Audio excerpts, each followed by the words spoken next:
جب جنگیں زیادہ ہو جائیں گی اور ہر جگہ سے ظلم بڑھتا جائے گا، یہاں تک کہ عرب میں بھی کوئی اسٹرانگ حکومت نہیں ہوگی. یہ حدیثوں کی روشنی میں آپ کو بتا رہا ہوں. وہ تو ابھی نظر آ رہی ہے کوئی اسٹرانگ حکومت نہیں، وہ کٹ پتلی ہے. کبھی اس کو امریکہ ہانکتا ہے، کبھی رشیا ہانکتا ہے، کبھی چائنا ہانکتا ہے. تو یہ عرب میں کوئی اسٹرانگ حکومت، مضبوط حکومت نہیں ہوگی. اور مسلمان جب زیادہ قتل ہونے لگیں گے تو سب اکثر ہجرت کر کے مدینے چلے جائیں گے. جو بچے ہوئے ہوں گے وہ مدینہ طیبہ کی طرف ہجرت کر جائیں گے. اب مدینہ طیبہ میں مسلمان رہ رہے ہوں گے، کیونکہ میرے آقا صلی اللہ علیہ وسلم کی حدیث ہے، ان الایمان لا یأزر الی المدینہ کما تأزر الحیۃ الی جحرہا. ایمان جو ہے مدینے سے نکلا ہے اور گھوم پھر کر کے پوری دنیا سے ایمان واپس مدینے میں ویسے ہی آ جائے گا جیسے سانپ اپنے سوراخ میں واپس آتا ہے. ایمان والے سب مدینے پہنچ جائیں گے. اب وہاں جانے کے بعد لوگوں میں یہ بات کثرت سے پھیل جائے گی کہ اب ان حالات کا مقابلہ کرنے کے لیے ہمیں کیا کرنا چاہیے. بہت مجبور ہو چکے، کوئی راستہ نظر نہیں آتا. تو اس وقت جو مدینے میں تھے علماء صلحاء سب بیٹھ کر کے مشورہ کرتے ہیں کہ ہم کو امام مہدی کو تلاش کرنا ہوگا. اور یہ وہ زمانہ ہوگا جب امام مہدی مدینے میں پیدا ہو چکے ہوں گے. یہ وہ زمانہ ہوگا جب امام مہدی مدینے میں ہوں گے. امام مہدی جن کی بشارت اللہ کے نبی صلی اللہ تعالیٰ علیہ وسلم نے اپنی حدیثوں میں عطا فرمایا، ان کا نام حضور کے نام پر ہوگا. ان کا نام محمد ہوگا اور ان کے والد کا نام بھی حضور کے والد کے نام پر ہوگا. اور اللہ کریم کی طرف سے بھیجے جانے والے اس روئے زمین کے وہ آخری خلیفہ راشد ہوں گے. مدینہ طیبہ میں وہ ہوں گے لیکن وہ اپنے آپ کو چھپا کر کے رہ رہے ہوں گے. اب لوگ جب انہیں تلاش کرنے ہوں گے، اس دوران کئی جھوٹے مہدی بھی تیار ہوں گے، کیونکہ امام مہدی کا چیپٹر سب نے پڑھا ہے. جھوٹے مہدی دعویٰ کریں گے لیکن مار کھائیں گے، مریں گے، جیلوں میں جائیں گے. یہ جھوٹے مہدیوں کا یہی ہوتا رہے گا. امام مہدی اپنے آپ کو چھپا رہے ہوں گے کہ کہیں لوگ مجھے پکڑ کر حاکم نہ بنا لیں، امام نہ بنا لیں. اب لوگ جب تلاش زیادہ کر دیتے ہیں تو پھر امام مہدی کو کچھ لوگ مدینہ طیبہ میں پہچاننے لگتے ہیں.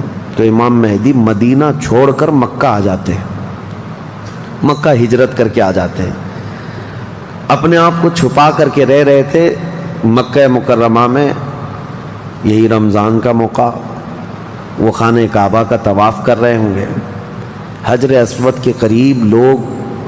اچھا یہ بھی میں بتا دوں، جتنے دنیا میں ابدال، اقطاب، اولیاء ہوں گے وہ سب ہجرت کر کے اس وقت مکہ میں پہنچے ہوں گے. مکہ میں سارے اولیاء ہوں گے اس وقت.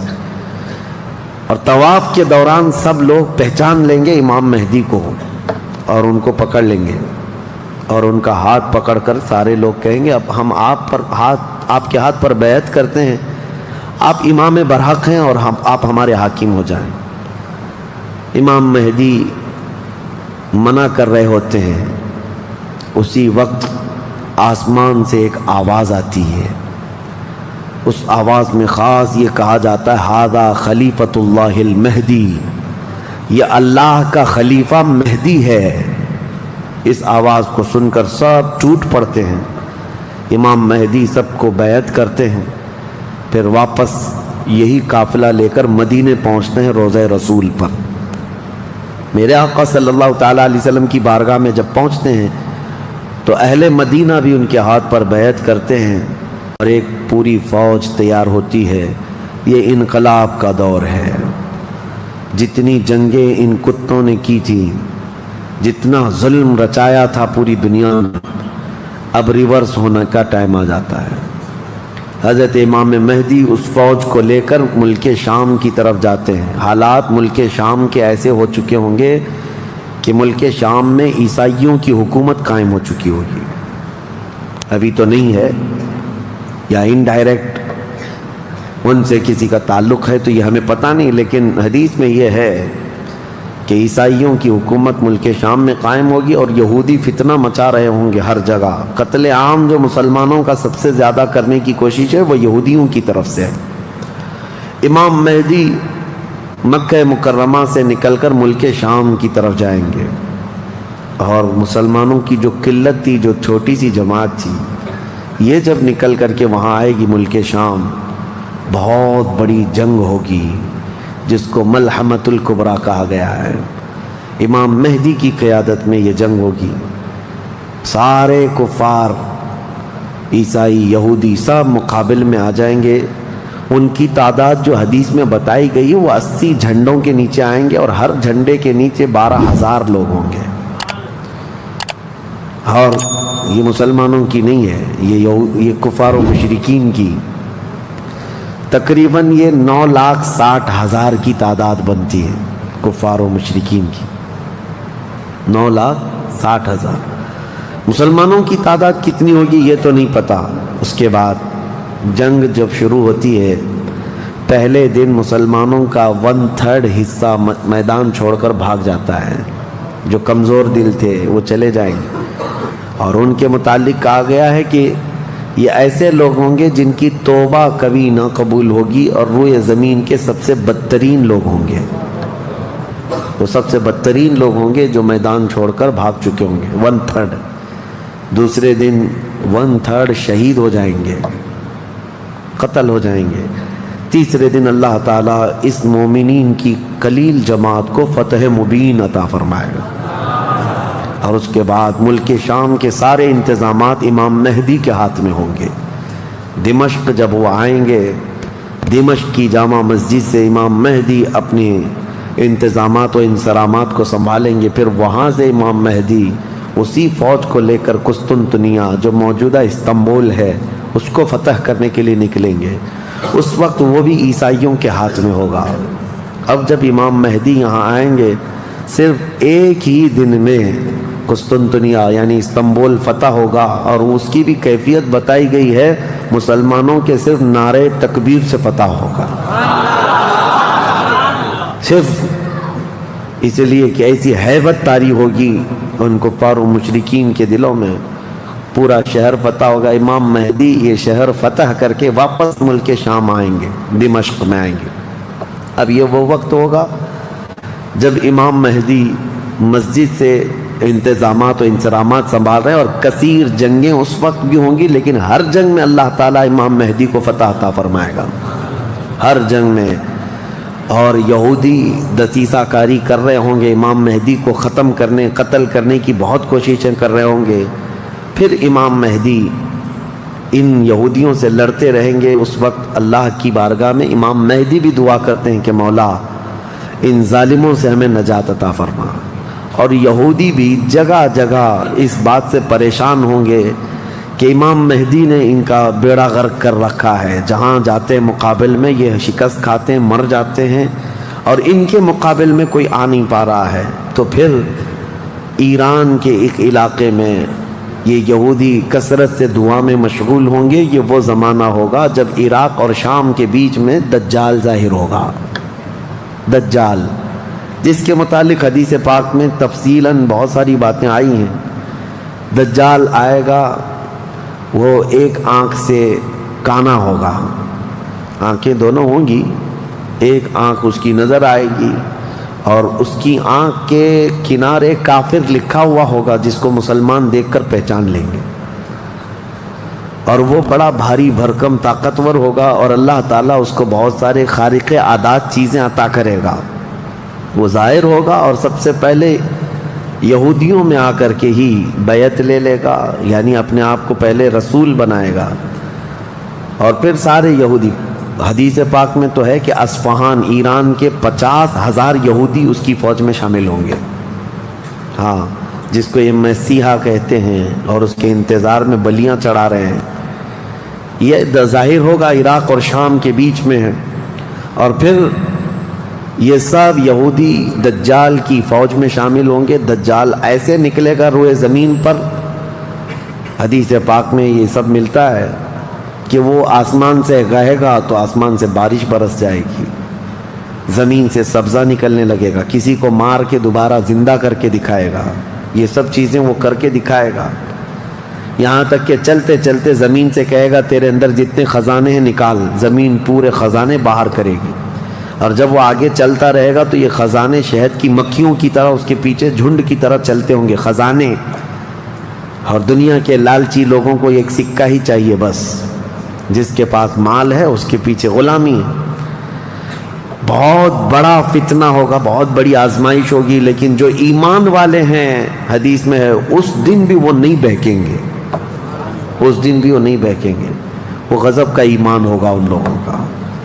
حضور صلی اللہ تعالیٰ علیہ وسلم نے فرمایا دجال کے فتنے سے مقابلہ کرنے والے جو مومن ہوں گے نا، اس کا فتنہ دیکھ کر کے بھی ایمان پر قائم ہوں گے، ان کے لیے حضور نے فرمایا وہ بغیر حساب کے ہی جنت میں جائیں گے، ان کا حساب نہیں ہوگا، وہ بنا حساب کے جنت میں جائیں گے۔ تو دجال روئے زمین پر گھوم رہا ہوگا اور فتنہ مچا چکا ہوگا، پہلے تو رسول کہتا رہا، اس کے بعد پھر خدائی کا دعویٰ کرے گا کہ میں خدا ہوں۔ اس کی خدائی کو ماننے والے وہ یہودی بھی ہوں گے، عیسائی بھی ہوں گے، بہت سارے مسلمانوں میں بھی گمراہ ہو چکے ہوں گے، جن کا پہلے سے ایمان مضبوط نہیں تھا وہ اس کے پیچھے چل پڑیں گے، وہ ہزاروں کی تعداد میں لوگوں کو کافر بنا چکا ہوگا۔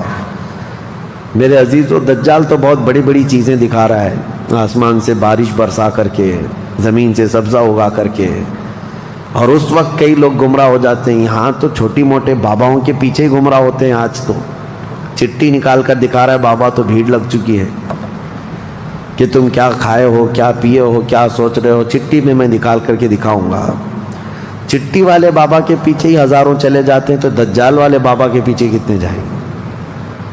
لیکن حدیث پاک کی روشنی میں مفسرین نے، محدثین نے فرمایا کون لوگ اس دن محفوظ رہیں گے، کون لوگ اس دن محفوظ رہیں گے؟ دجال کی شکل جیسی بھی ہو، لیکن وہ جو چیزیں خارق عادات دکھا رہا ہوگا لوگ اچنبے سے دیکھ رہے ہوں گے۔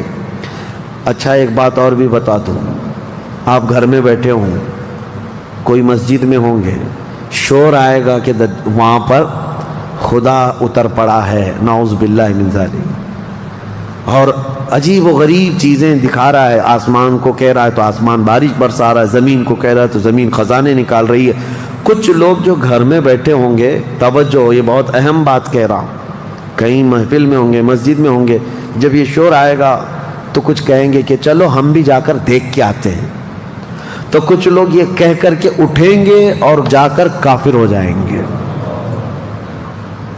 اور کچھ لوگ وہ ہوں گے جو جیسے سنیں گے اپنے آپ کو گھر میں ایسے مضبوط بند کر لیں گے کہ ان کو ہوا آنے کی بھی خواہش نہ رہے، اس طرح اپنے آپ کو محفوظ کر لیں گے۔ اور بزرگوں نے لکھا ہے کہ اس وقت اس کے فتنے عروج پر ہوں گے، لوگوں میں صرف اور صرف چرچا یہی ہوگا۔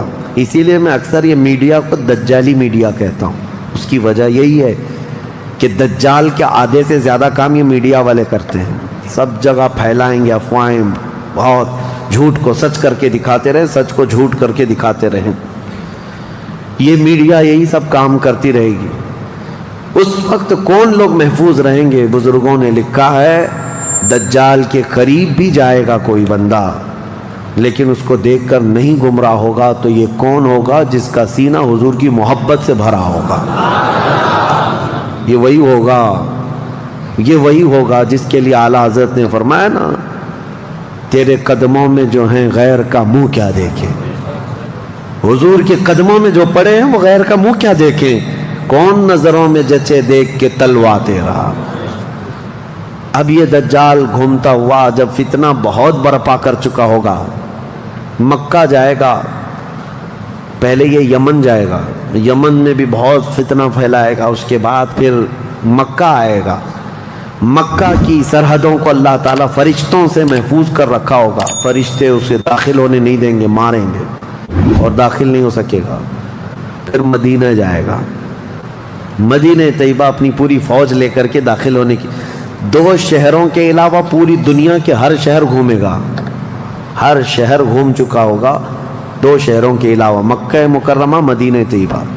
مدینہ طیبہ کے سرحد پر آئے گا، وہاں پر بھی اللہ کے فرشتے پہرا دے رہے ہوں گے، میرے مصطفیٰ کا شہر ہے، دجال نہیں آ سکتا۔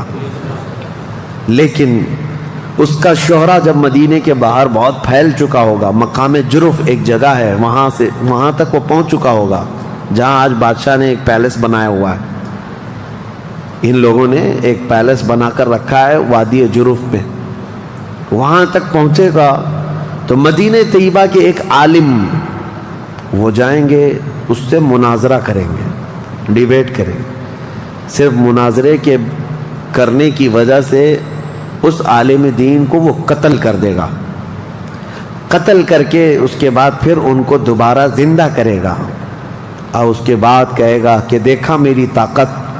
اس عالم دین کا کہنا ہوگا اب تو مجھے تیرے دجال ہونے پر اور زیادہ یقین ہو گیا، اس لیے کہ میں نے میرے مصطفیٰ سے سنا ہے، وہ مار کر کے دوبارہ زندہ کرے گا۔ اور اس عالم کا دوسرا چیلنج یہ ہوگا کہ میں نے اپنے حبیب سے ایک اور بات سنی ہے، اب کی بار اب تو مار کر کے دکھا۔ دوسری بار حدیث پاک میں ہے دوسری مرتبہ اس عالم کو قتل کرنے کی 1000 کوشش کرے گا لیکن مار نہیں سکے گا۔ وہ عالم ربانی بیان کریں گے، اللہ کے نبی صلی اللہ علیہ وسلم کی بیان کی ہوئی علامات یہی ہیں، ایک بار قتل کر کے اٹھائے گا لیکن دوبارہ وہ مار نہیں سکے گا۔ یہ فتنہ پھیلا ہوگا دجال کا، اور یہ گھومتے پھرتے ملک شام پہنچے گا جہاں امام مہدی ہوں گے۔ امام مہدی یہودیوں سے جنگ کرتے کرتے اور دجال کے فتنوں سے فیس کرتے کرتے میں وہاں پر ہوں گے، ملک شام میں، دمشق میں، دعا کر رہے ہوں گے اللہ ان کے فتنوں سے بچا۔ ایک عصر کی نماز ہوگی، جب امام مہدی نماز کے لیے جا رہے ہوں گے، 2 فرشتوں کے پروں پر ہاتھ رکھتے ہوئے سیدنا عیسیٰ علیہ السلام اتر جائیں گے۔ حضرت عیسیٰ علیہ السلام اب بھی باحیات ہیں آسمانوں پر، اللہ کریم ان کو اتارے گا، وہ آئیں گے۔ حضرت امام مہدی فوراً ہی حضرت عیسیٰ علیہ السلام کو پہچان لیں گے اور آپ کا ہاتھ پکڑ کر کے وہ لائیں گے، اور امامت کے لیے جب وہ آگے بڑھائیں تو عیسیٰ علیہ السلام نماز نہیں پڑھاتے ہیں، امام مہدی سے کہتے ہیں امام آپ ہی ہوں گے، حاکم آپ ہی ہوں گے، منتظم آپ ہی ہوں گے۔ اب عیسیٰ علیہ السلام یہ بیان فرمائیں گے میں تو صرف اور صرف دجال کے قتل کے لیے آیا ہوں۔ اس کے بعد امام مہدی نماز سے فارغ ہو کر اللہ کا شکر بجا لائیں گے، پھر یہ عیسیٰ علیہ السلام کی معیت میں جیسی باہر نکلیں گے، حدیث پاک میں ہے عیسیٰ علیہ السلام کی سانس یا ان کی خوشبو جہاں تک جائے گی دجال اتنا تیز پگھلتا چلا جائے گا، قریب نہیں آ پائے گا۔ اب وہ ادھر ادھر بھاگا بھاگا پھر رہا ہوگا عیسیٰ علیہ السلام کے خوف سے۔ عیسیٰ علیہ السلام جس وقت آئیں گے وہ سنہرا دور حدیث پاک میں ہے، اب عیسیٰ علیہ السلام صلیب کو توڑ دیں گے کہ یہ عقیدہ ختم کرو، خنزیر کو ماریں گے، جزیہ ختم کریں گے، اور اس کے بعد عیسیٰ علیہ السلام اس ملعون دجال کو بھگاتے بھگاتے مقام لد پر لے جائیں گے جو آج اسرائیل میں ہے، وہاں تک لے کر جائیں گے۔ مقام لد پر عیسیٰ علیہ السلام اس کو اپنے تیر سے ماریں گے، ختم ہو چکا ہوگا۔ دجال کے جتنے ہمراہی تھے ان کو بھی عیسیٰ علیہ السلام ختم کر دیں گے۔ اب جب واپس عیسیٰ علیہ السلام دمشق پہنچیں گے ملک شام، تو حدیث پاک میں پوری روئے زمین پر ایک بھی کافر نہیں ہوگا، جو ہوگا وہ مسلمان ہوگا۔ یہ وہ وقت ہے جس کا وعدہ اللہ نے قرآن میں فرمایا هو الذی ارسل رسولہ بالہدی ودین الحق لیظہرہ علی الدین کلہ، وہی اللہ ہے جس نے اپنے رسول کو ہدایت کے ساتھ بھیجا ہے تاکہ اپنے دین کو ساری دنیا پر غالب کرے۔ اب تک یہ دین پوری دنیا پر نہیں غالب آیا، لیکن وہ دن ہوگا جب عیسیٰ علیہ السلام تشریف لائیں گے روئے زمین پر۔ اسی لیے میں کہتا ہوں وہ دن آئے گا جب ہر گھر سے آواز آئے گی لبیک یا، وہ دن آئے گا، وہ وقت آئے گا۔ صبر کے بعد، ہر اندھیرے کے بعد صبح ہونا ہے، رات کے بعد اجالا آنا ہے۔ ہاں آج جو حالات ہیں انشاءاللہ العزیز کچھ دیر کی خاموشی ہے، پھر شور آئے گا۔ آج کتوں کا وقت ہے، کل ہمارا دور آئے گا انشاءاللہ العزیز۔ میرے عزیزو، سیدنا عیسیٰ علیہ السلام جب اسے قتل کر چکے ہوں گے اور پھر روئے زمین پر صرف پرچم اسلام لہرا رہا ہوگا، امام مہدی کی عمر 49 سال یا 50 سال کے آس پاس ہوگی، وہ بیت المقدس میں انتقال کر چکے ہوں گے، آپ کی جنازہ کی نماز عیسیٰ علیہ السلام پڑھائیں گے، وہیں دفن ہوں گے، پھر عیسیٰ علیہ السلام مومنین کو لے کر مدینہ طیبہ کا رخ کریں گے۔ جب نبی پاک صلی اللہ علیہ وسلم کے روضے کے پاس عیسیٰ علیہ السلام آئیں گے، عیسیٰ علیہ السلام نکاح بھی فرمائیں گے، آپ کی اولاد بھی ہوں گی، لیکن مدینہ طیبہ میں آپ کا انتقال ہوگا اور میرے آقا کے حجرے میں دفن ہوں گے۔ حضور صلی اللہ علیہ وسلم کا حجرہ روضہ مبارکہ، اس میں ایک جگہ عیسیٰ علیہ السلام کی باقی ہے، سیدنا عیسیٰ علیہ السلام وہاں دفن ہوں گے۔ لیکن ایک بات میں آپ کو بتا دوں، عیسیٰ علیہ السلام اس وقت بھی نبی ہی رہیں گے، ان کا جو منصب نبوت ہے وہ ہے، لیکن شریعت ان کی نہیں چلے گی، میرے مصطفیٰ کی ہوگی، شریعت صرف میرے مصطفیٰ کی ہوگی، اس لیے کہ جس دن میرے آقا پیدا ہوئے اس دن سے لے کر قیامت تک صرف ایک ہی سکہ چلنا ہے، آئی نئی حکومت سکہ نیا چلے گا، عالم میں رنگ بدلا صبح شب ولادت۔ عیسیٰ علیہ السلام کے انتقال کے بعد اب کیا ہوگا؟ اب کیا ہوگا؟ آپ دفن ہو چکے ہوں گے، قیامت قریب آ چکی ہوگی، اب اس کے بعد معاملہ یہ ہوگا کہ اللہ تبارک و تعالی قوم یاجوج ماجوج کو پیدا کرے گا۔ ہاں، اس میں بیچ میں ایک روایت یہ بھی ہے کہ عیسیٰ علیہ السلام کو اللہ تبارک و تعالی حکم فرمائے گا کہ میں ایک ایسی قوم بھیج رہا ہوں جو دنیا میں فساد مچائے گی، جو مومنین ہیں ان کو لے کر کوہ طور پر چلے جائیں۔ عیسیٰ علیہ السلام کوہ طور کی طرف مومنین کو لے کر جائیں گے، لیکن اس وقت زمین پر یاجوج ماجوج ایک قوم ہے، یہ دو لوگ نہیں ہیں۔ بہت سارے لوگوں کے ذہن میں ایسی بات آتی، یاجوج ماجوج دو آدمی ہوں گے، دو آدمی نہیں، یہ بہت بڑی فوج ہے، بہت بڑی فوج ہے، اور یہ ابھی موجود ہے، یافس بن نوح کی اولاد میں سے یہ ایک جزیرے میں قید ہے، وہ واللہ عالم، لیکن قرآن میں 16ویں پارے میں اس کا ذکر ہے کہ حضرت سکندر ذوالقرنین نے ایک لوہے کی پگھلا کر کے پہاڑوں کے بیچ دیوار بنا کر ان کو قید کر رکھا، یہ قوم آ نہیں سکتی، لیکن قیامت کے قریب وہ سد سکندری جو باندھی ہوئی دیوار ہے وہ ٹوٹ کر گر جائے گی، یاجوج ماجوج پورے باہر نکل آئیں گے، اور جیسے آئیں گے وہ جس ندی کے کنارے سے گزریں گے پورا پانی پی جائیں گے، وہ جو درخت ہو ملے جو کچھ بھی ہو سب کھا جائیں گے، کچھ بھی نہیں، یہاں تک کہ یہ وہ زمانہ ہوگا حضرت عیسیٰ علیہ السلام ابھی موجود ہوں گے، ان کے انتقال سے پہلے ہی یہ یاجوج ماجوج آئیں۔ ایک بیل کا سر جو ہے 100 دینار میں مل رہا ہوگا، 100 سونے کے سکے، اور اس کو بھی لوگ غنیمت سمجھیں گے، اتنی مہنگائی کوئی چیز ہی نہیں مل رہی ہوگی، سب یہ کھا کر چٹ کر چکے ہوں گے۔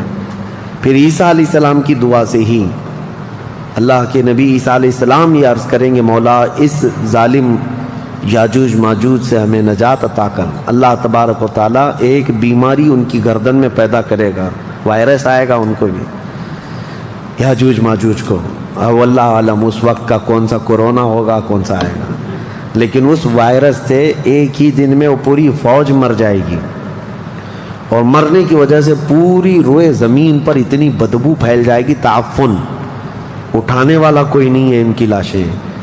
تو پھر یہ بھی ملتا ہے روایت میں کہ اللہ تعالیٰ لمبی بڑی گردنوں والے پرندے بھیجے گا، وہ پرندے ان کی لاشیں اٹھا کر کے جنگلوں کی طرف چلے جائیں گے، پھر اللہ تعالیٰ بارش برسائے گا، اتنی تیز بارش برسے گی کہ پوری زمین پاک ہو چکی ہوگی، یاجوج ماجوج کا فتنہ ختم ہوگا، عیسیٰ علیہ السلام کا انتقال ہوگا، پھر اچانک ایک جانور باہر آئے گا جس کو دابۃ الارض کہا گیا ہے، یہ آئے گا، یہ آ کر کے اپنے ایک ہاتھ میں موسیٰ علیہ السلام کا عصا اور ایک ہاتھ میں سلیمان علیہ السلام کی انگوٹھی، یہ دونوں لے کر کے زمین پر گھومتا رہے گا، جو مومن ہوگا اس کی پیشانی پر سلیمان علیہ السلام کی انگوٹھی سے نشان لگا دے گا، جو کافر ہوگا موسیٰ علیہ السلام کے عصا سے اس پر لکیر کھینچ دے گا، جس کے لیے وہ نشانی لگا دیا وہ اسی حالت میں مرے گا۔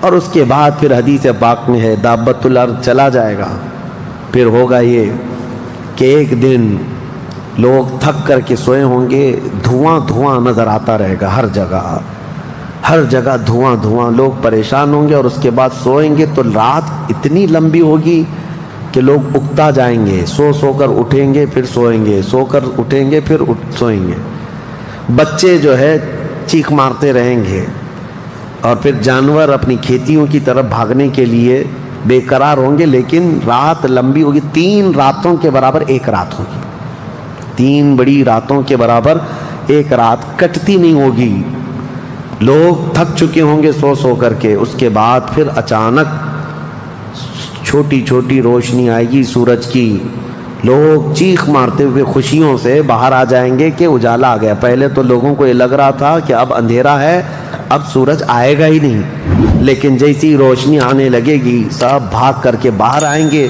لیکن دیکھیں گے اس وقت تو سورج جو ہے پچھم کی طرف سے نکل رہا ہوگا۔ ابھی سورج کہاں سے نکلتا ہے؟ پورب، ایسٹ سے نا، مشرق سے، اس دن سورج ویسٹ کی طرف سے، مغرب کی طرف سے نکل رہا ہوگا، پچھم کی طرف سے، پہلے ہلکا ہلکا نکلے گا سورج۔ یہ دیکھ کر کے جو لوگ بہت لمبا سو کر کے آئے ہوں گے گھبرا جائیں گے کہ آج کیا ہوا، یہ وہ دن ہوگا کہ میرے آقا نے فرمایا توبہ کا دروازہ بند ہو چکا ہوگا، اس کے بعد پھر کسی کا ایمان بھی قبول نہیں، کسی کی توبہ بھی قبول نہیں، یہ لاسٹ دن ہے توبہ کا۔ لاسٹ دن کیا، اس سے پہلے جو گزری رات لاسٹ تھی، رات لاسٹ تھی۔ سورج نکل کر کے آئے گا دھیرے دھیرے دھیرے، اس کے بعد دوپہر کا وقت جتنا ہوتا ہے اتنے وقت تک وہ آئے گا، اور اس کے بعد پھر واپس مغرب کی طرف ہی چلا جائے گا۔ ایسا نہیں کہ پچھم سے نکل کر کے پورب میں ڈوبے گا، آدھے تک آئے گا دوپہر تک، اور اس کے بعد سورج پھر اپنے معمول کے مطابق جیسی روٹین ہے واپس پھر پچھم کی طرف چلا جائے گا، ڈوب جائے گا۔ یہ آخری دن ہے، اب کسی کا ایمان کام نہ کرے گا، اب کسی کی توبہ کام نہ کرے گی۔ اب معاملات کیا ہوں گے؟ دھیرے دھیرے مومنین کا انتقال شروع ہوگا، تو نئے مومن نہیں ہوں گے، مومن انتقال کرتے جائیں گے، حکومتیں پھر سے ختم ہو جائیں گی۔ ایک روایت یہ بھی ملتی ہے جہجہ نام سے ایک اور بزرگ جو حکومت کریں گے چند سال، لیکن اس کے بعد پھر عادل حکمران نہیں آئیں گے، ختم ہوتے چلے جائیں گے۔ اب مسلمانوں کی تعداد جب گھٹنے لگے گی تو پھر بے حیائی بہت بڑھ جائے گی، اتنی کہ کھلے عام زمین پر سب کچھ ہونے لگے گا، ننگا پن، جانوروں کی طرح لوگ زنا کرتے رہیں گے، سڑکوں پر، روڈوں پر، راستوں پر سب کھلے عام گناہ ہو رہے ہوں گے، بے حیائی بڑھ چکی ہوگی، یہاں تک کہ حبشیوں میں سے، اب کالے لوگوں میں سے ایک جماعت جائے گی خانہ کعبہ کو بھی گرا دے گی۔ یہ وہ زمانہ ہوگا جب مومنین ختم ہو چکے ہوں گے۔ اب اس کے بعد ایک ٹھنڈی ہوا چلے گی، نرم، اس کے متعلق فرمایا گیا ہے بہت نرم ہوا، میٹھی ہوا چلے گی، اور پوری دنیا میں چلے گی، جو مومن ہوگا وہ ہوا ان کے بغلوں سے گزرے گی تو وہ اسی وقت انتقال کر جائیں گے، ایمان والے ختم ہو چکے ہوں گے۔ اب میرے آقا صلی اللہ علیہ وسلم فرماتے ہیں روئے زمین پر اللہ اللہ کہنے والا کوئی بھی باقی نہیں رہے گا۔ یہ اینڈ لاسٹ مومنٹ پر میں آ رہا ہوں، ختم ہونے کے قریب ہے، سب مومنین انتقال کر چکے ہوں گے اس ہوا کے بعد۔ اس کے بعد چند سال زندگی گزرتی رہے گی نارمل، لوگ اپنے اپنے کاموں میں مصروف ہوں گے، پھر اچانک ایک دن حضرت اسرافیل علیہ السلام سور پھونکیں گے۔ یہ سور ایک باجے کی شکل کی چیز ہے، دھیمی دھیمی آواز اس کی بڑھتی جائے گی، اب یہ آواز اتنی تیز بڑھے گی کہ دھماکہ ہوگا پوری زمین پر، زلزلہ آ جائے گا، اتنا بڑا زلزلہ آئے گا کہ قرآن میں ہے یوم ترونہا تذہل کل مرضعۃ عما ارضعت وتضع کل ذات حمل حملہا، تم اس دن دیکھو گے حمل والی عورتوں کے پیٹ سے بچے باہر آ جائیں گے، ہر آدمی جو دودھ پلانے والی ماں جو ہے بچے کو لے کر بیٹھی ہوگی، اس آواز پر وہ بچے کو اٹھا کر پھینک دے گی۔ کوئی ماں اپنے بچے کو پھینکے گی؟ لیکن وہ دن ہوگا جب ماں اپنے بچے کو پھینک دے گی، حاملہ عورت اس کا پیٹ نکل کر کے بچہ باہر آ چکا ہوگا، لوگ جو کام کر رہے ہوں گے وہیں پر سب اپنے کام چھوڑ چکے ہوں گے، اور اس کے بعد پھر اسی سور کی آواز کے بڑھتے بڑھتے جب زمین میں زلزلے آئیں گے سب ختم ہو چکے ہوں گے، سب کی موت ہوگی۔ پھر اللہ فرماتا ہے وَتَكُونُ الْجِبَالُ كَالْعِهْنِ الْمَنْفُوشِ، پہاڑوں کو دھنی ہوئی روئی کی طرح اڑایا جائے گا۔ اِذَا الشَّمْسُ كُوِّرَتْ وَإِذَا النُّجُومُ انْكَدَرَتْ وَإِذَا الْجِبَالُ سُيِّرَتْ، جب تم دیکھو گے سورج کو کالا کر دیا جائے گا، تارے آپس میں ٹکرا دیے جائیں گے، پھاڑ دیے جائیں گے، اور سمندروں میں آگ لگا دی جائے گی، یہ سب پوری دنیا تہس نہس ہو چکی ہوگی، ختم، یہ قیامت ہے۔ اس کے بعد پھر سارے جب فنا ہو چکے ہوں گے، اللہ تعالیٰ اسرافیل علیہ السلام کو بھی موت عطا کرے گا، اور روح نکالنے والے فرشتے اسرائیل علیہ السلام کو بھی موت عطا کرے گا۔ اب کون باقی رہے گا؟ کل من علیہا فان ویبقى وجہ ربک ذو الجلال والاکرام، ہر شے فنا ہو چکی ہوگی، باقی رہنے والی ذات صرف تمہارے رب کی ہوگی۔ اس کے بعد مولا کریم کو جب منظور ہوگا اسرافیل علیہ السلام کو اٹھائے گا، اور پھر سور پھونکنے کا حکم ہوگا، دوبارہ سور پھونکا جائے گا۔ اب وہ جو منظر ہے وہ ایک الگ دنیا ہے، وہ ایک الگ دنیا ہے، عالم آخرت ہے۔ جب سور پھونکا جائے گا تو آدم علیہ السلام سے لے کر قیامت تک جتنے انسان جنات آئے تھے سب کو اٹھایا جائے گا۔ حدیث پاک میں ہے اب وہ دوسرے سور سے، نفخہ ثانیہ سے سب سے پہلے جو اٹھے گا میرے آقا صلی اللہ علیہ وسلم اپنی قبر سے اٹھیں گے۔ حضور نے فرمایا دوسرے سور کے بعد میں اپنی قبر سے اس طرح اٹھوں گا کہ میرا ایک ہاتھ ابو بکر کے کندھے پر ہوگا، دوسرا ہاتھ عمر فاروق کے کندھے پر ہوگا۔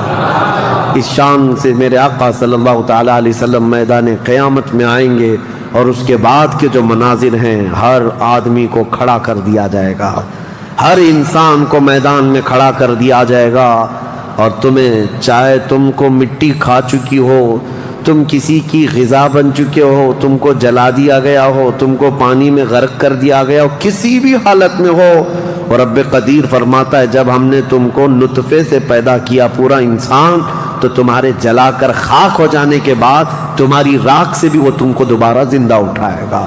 جب تمہیں زندہ اٹھایا جائے گا پھر یہ میدان ہوگا، یہاں پر جو کھڑا کر کے حساب کتاب کا دن ہوگا وہ 50,000 سال کے برابر کا ہوگا۔ اب یہ ایک لمبی داستان ہے میرے عزیزو، وہاں کے جو حالات ہیں، اس دن ایک آواز آ رہی ہوگی جس کو قرآن میں اللہ نے فرمایا لمن الملک اليوم، اللہ فرمائے گا آج کی بادشاہت کس کی ہے، آج کی بادشاہت کس کی ہے؟ پھر مولا خود فرماتا للہ الواحد القہار، ایک قہر کرنے والے خدا کی آج حکومت ہے۔